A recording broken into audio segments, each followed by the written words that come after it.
Hey guys, so the other day I was reading a book and it shared a short story about a missionary priest in South America sent from Europe in around the 1900s, and his whole mission was just to preach the gospel, to evangelize, to make disciples to all nations. He went from village to village on a mule, suffering hunger and thirst, sleeping on the floor, getting bit by mosquitoes, and he experienced a lot of rejection.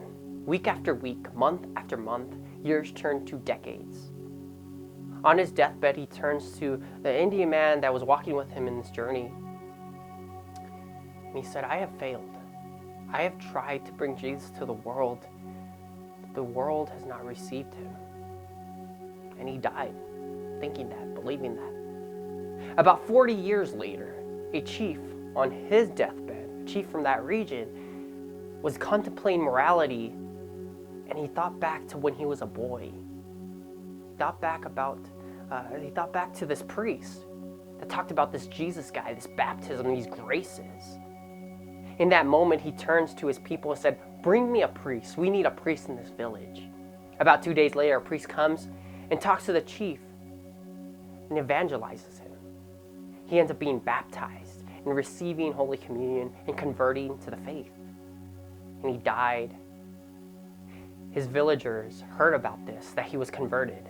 And they said everyone needs to convert to this religion, young and old. It turns out this chief was actually a chief of many villages, about 10, all being converted to the faith, one faith, the Catholic Church.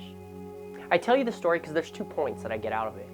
One, it's not for us to see the fruits of our labor, right? We're called to make disciples to all nations. We're not called to see these disciples be made.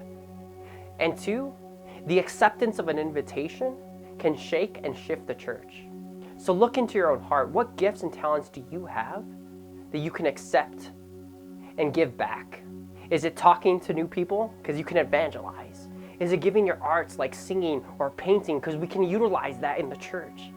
Is it just giving of your time? Because we can utilize that in the church. Is it teaching? Because we can utilize that in the church. Whatever it is, recognize it. These are my gifts. These are my talents.